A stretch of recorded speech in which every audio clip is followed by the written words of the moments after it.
Good morning everyone, welcome to our class. तो आज की क्लास ये जो है डाउट सेशन क्लास है।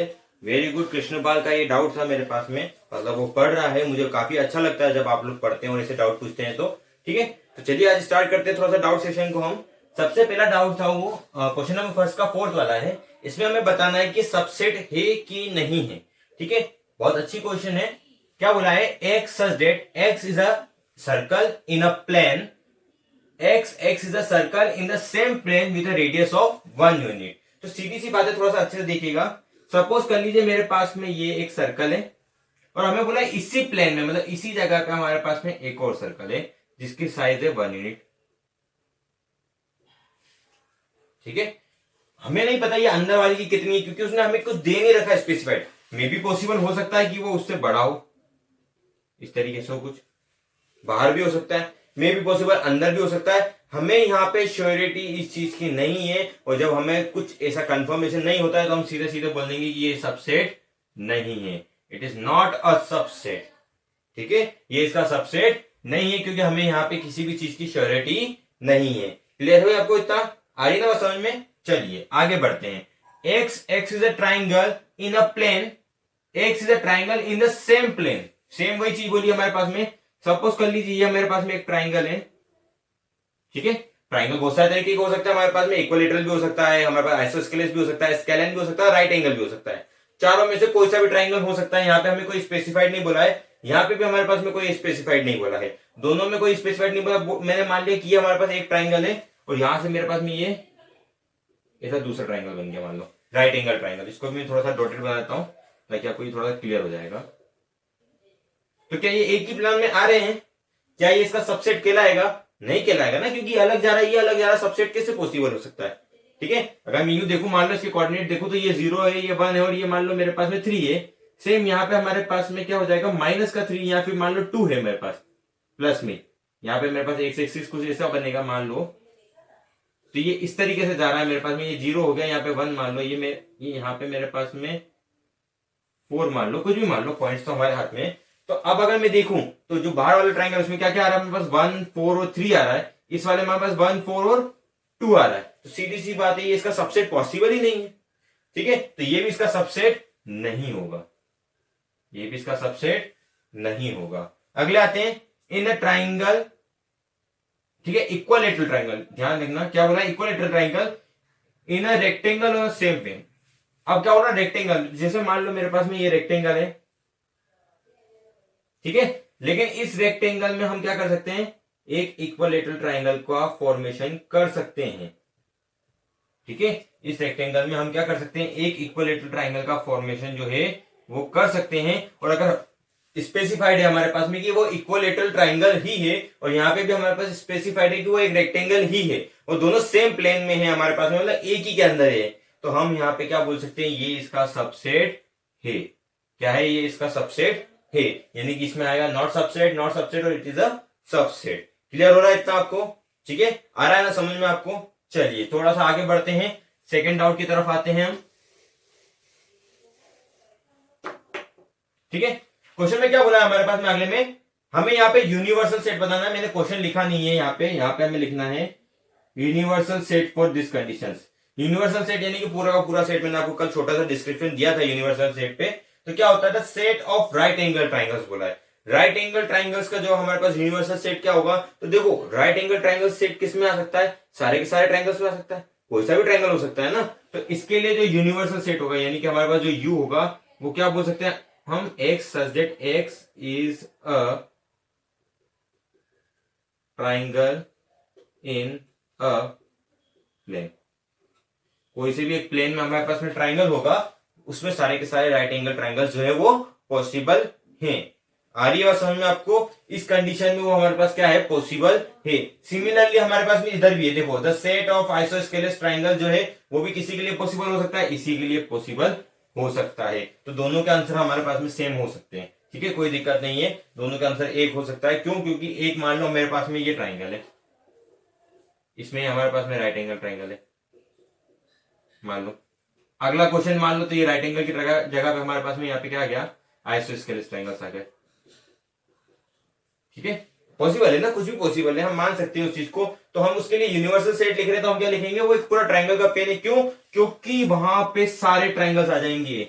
ये लाइन लिखने का सबसे बड़ा मेन रीजन हमारे पास में क्या है, हम बोल सकते हैं ऑल टाइप्स ऑफ ट्राइंगल्स या all sets of the triangles can line है, ऑल सेट्स लिख दो, टाइप से बेटर है सेट लिखना। All sets of the triangle can be lie in a triangular plane. ये चीज हम बोल सकते हैं कि वो उसमें लाई कर सकता है, इसलिए हम इसको जो है क्या बोलेंगे कि ये उसके लिए कंडीशन सुटेबल हो जाएगी, यानी यूनिवर्सल सेट के लिए ये कंडीशन हमारे पास में सुटेबल हो जाएगी। ठीक है, क्लियर है? ठीक है, तो यहां तक उनके कुछ डाउट थे। इसके बाद के जो आगे के जो कुछ है चीजें, वो मैंने एक क्वेश्चन ले आया हूं मैं आपके लिए, एक्स्ट्रा क्वेश्चन है, ये इंपॉर्टेंट क्वेश्चन है, काफी अच्छा क्वेश्चन है। तो मैं इसको इरेज कर रहा हूं, आप थोड़ा सा इसको बैक फॉरवर्ड करके यहाँ तो आप स्क्रीनशॉट भी ले सकते हैं, कोई दिक्कत नहीं है। और काफी अच्छा लगा जब आपने मुझसे ये डाउट पूछा तो। ठीक है, ऐसे पढ़ते रहिए, और भी मेरे आपके जो दोस्त थे, ठीक है, उनके साथ में शेयर करो इसको फटाफट फटाफट। ठीक है, ताकि वो जो है इस पे थोड़ा सा इंटरेस्ट ले सके, क्योंकि ये चीज रिपीट नहीं होने वाली है। ठीक है, हाँ, एक और नोटिस दूंगा जो आपको शायद मे भी पॉसिबल मिल गया होगा, पर मैं फिर भी आपको बता दूंगा। ठीक है, चलिए इस क्वेश्चन पे आते हैं। क्वेश्चन नीचे की तरफ लिखा हुआ है, सॉल्यूशन में ऊपर कर लेता हूं। ठीक है, क्वेश्चन में क्या बोला, देखो ए सेट है हमारे पास में, क्या बोल रहा है, जो सेटिस्फाई कर रहा है इस इक्वेशन को। तो यहां पे मैं लिख देता हूं फॉर सेट ए, हमारे पास इक्वेशन क्या है, x square minus 8x plus 12 is equal to 0।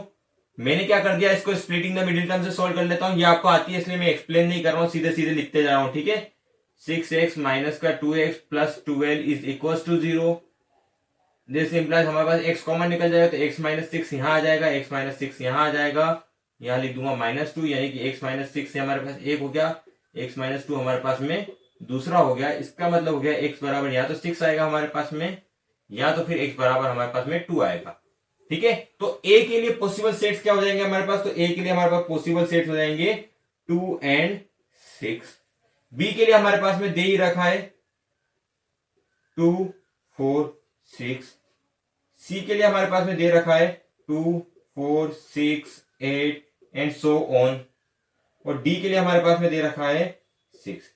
ये हमारे पास में सेट दे रखे हैं। चलिए अब मैं इसको मिटा देता हूं, इसका कुछ काम नहीं रहा मेरे पास में। इन एक्चुअल क्वेश्चन में हमसे क्या पूछा गया था, क्वेश्चन में हमसे पूछा गया था इसमें से कौन सा किसका सबसेट है, हमें यह बताना है कौन सा किसका सबसेट है। तो हम सीधे सीधे देख के बता सकते हैं, देखो इसमें सिर्फ एक ही एलिमेंट है हमारे पास, क्या है, एक ही एलिमेंट है, तो ये सबसे छोटा हुआ, तो ये हमारा सबसेट हो सकता है। किसका हो सकता है, देखो यहां पे भी 6 एलिमेंट है, तो इसका मतलब ये इसका सबसेट हो जाएगा, किसका, ए का। ए जो है वो किसके अंदर लाई कर रहा है, बी के अंदर लाई कर रहा है, इसलिए बी, ए जो है वो बी का सबसेट हो गया। और बी किसके अंदर लाई कर रहा है, तो वो हमारे पास में हो जाएगा सी का सबसेट। ठीक है, तो ये हमारे पास में जो है आंसर आ गया, ये हमारा क्या हो जाएगा, आंसर हो जाएगा। आपको मैं क्लियर कर देता हूं थोड़ा सा और इस चीज को कैसे हो सकता है। देखो इसके जो पॉसिबल सबसेट्स हैं वो क्या होंगे हमारे पास में, 5, 2, 6, 2 and 6, ये हमारे पास में पॉसिबल सबसेट्स हो गए। इसके हमारे पास पॉसिबल सबसेट्स क्या होंगे, तो इसके होंगे 5, 2, 4, 6, 2 के साथ में 4, 2 के साथ में 6, 4 के साथ में 6 और 2, 4, 6 सेल्फ खुद। ठीक है, इसके सब पॉसिबल सबसेट मैं नहीं लिख रहा हूं क्योंकि ये हमारे पास में इनफाइनाइट तक है, बहुत सारे बनने वाले हैं, इनफाइनाइट सेट्स बनेंगे, और इसका तो एक ही है हमारे पास, तो सीधा सीधा सा दिख रहा है, ये जो 6 है वो इसमें आ रहा है। ठीक है, आ तो इसमें भी रहा है, लेकिन ये पूरे के पूरे देखो 1, 2, 3, तो ये हमारे पास में आ गया 2, ये हो गया हमारे पास 6 और ये हो गया हमारे पास 2, 6। तो इसका मतलब सीधा सीधा हो गया, डी किसका सबसेट हो गया, ए का हो गया। ये यहाँ पे सॉरी मैंने उल्टा सिंबल लगा दिया, ए जो डी जो हो गया ए का हो गया, ए जो हो गया वो हमारा बी का हो गया, और बी जो हो गया हमारा सी का सबसेट हो गया। तो ये हमारे पास में फाइनल आंसर आ गया है। क्लियर हो गया ना आपको। तो यहाँ पे हमारी 1.3 एक्सरसाइज में मैं समझो खत्म हो गई है, क्योंकि एक ने पढ़ ली, मतलब ये वीडियो देख रहा है तो आप भी वीडियो देख रहे हैं, मेरे लिए तो यही हो गया। तो सीधी सीधी सी बात है बेटा कि अगर कृष्णपाल ने पढ़ लिया है, इसको स्पेल में देख लेना, अगर ए लगाते हो तो आप लगा लेना, कोई दिक्कत नहीं है। ठीक है, तो कृष्णपाल ने अगर पढ़ लिया है तो मेरे ख्याल से सबने पढ़ लिया। ठीक है, तो very good Krishnapal, keep it up. ठीक है, और आगे बढ़ते हैं। तो इन क्वेश्चंस को बचे हुए को प्रैक्टिस कर लेना, कॉपी कंप्लीट करते रहना, जो डाउट है वो मुझसे पूछते रहना, ठीक है। सारी चीजों को क्लियर करते चलना, कॉपी कंप्लीट करना। जैसे ही हमारे स्कूल खुलेंगे सबसे पहले मैं उसी चीज पे ध्यान देने वाला हूँ। और मैं आपको फिर बता दूं, मैं इंटरनल असेसमेंट के मार्क्स जो रहेंगे वो इसी बेसिस पे देने वाला हूं। तो बेटा इसी चीज पे चलते रहना, ठीक है। क्लियर है ना आपको इतना? चलिए, तो आज के लिए इतना ही। 1.3 को कर लीजिएगा, कल हम आगे और पढ़ेंगे। हाँ, एक गुड न्यूज देने वाला था मैं आपको, अच्छा याद आ गई मेरे को, ठीक है। गुड न्यूज ये है आपके लिए कि सीबीएसई ने इस चीज को देखते हुए कि कोरोना की वजह से जो इतनी प्रॉब्लम्स हो रही है, क्लासेस नहीं लग रही हैं, इस चीज को देखते हुए हमारा सिलेबस जो है वो 30% रिड्यूस कर दिया है, यानी कम कर दिया है। अब हमारे पास में सिर्फ और सिर्फ बचा है 70% सिलेबस। और एक और गुड न्यूज ये कि हमने अभी तक जो पढ़ा है वो कम नहीं हुआ है। जो हमने पढ़ा है ना वो कम नहीं हुआ है। इसका मतलब हमने जो मेहनत की है वो वेस्ट नहीं गई। और अगर वो वेस्ट नहीं गई तो इससे अच्छी खुशखबरी और क्या हो सकती है। तो हम 70% पढ़ना है, पर आपके पास में इसमें एक टफनेस आ गई है, आपके पास में एक चुनौती आ चुकी है। रीजन क्या है? क्वेश्चन कम हुए हैं, यानी आपके जो ये क्वेश्चन हैं 70%, इनके चांसेस ज्यादा हो गए। ये रिपीटेड क्वेश्चन टाइप बन सकते हैं, या क्वेश्चन जो है आपके पास में डबल हो सकते हैं। जैसे मान लो कि अगर 5 नंबर में आने वाला क्वेश्चन अब वो रहा ही नहीं है, तो वो क्या करेंगे, वो 3 नंबर और 2 नंबर का एक क्वेश्चन को जोड़ के आपके पास 5 नंबर का क्वेश्चन दे देंगे, ठीक है। आ रही बात समझ में? चलो, आप तो 11th में हो, प्रैक्टिस में करा दूंगा आपको, पर मैं आपको फिर भी बता रहा हूं कि ये पैटर्न हमारे पास में जाने वाला है, तो मैं भी इसी पैटर्न पे देने वाला हूं। तो आपको जो है प्रिपरेशन सारी करनी है, यानी कि आपको 1 नंबर से स्टार्टअप करते हुए पूरे 5 नंबर तक के लिए सारी चीजों के लिए प्रिपेयर रहना है। क्लियर है ना आपको इतना? ठीक है, तो आज के लिए इतना ही। Thank you, have a nice day, stay home, stay safe, God bless you.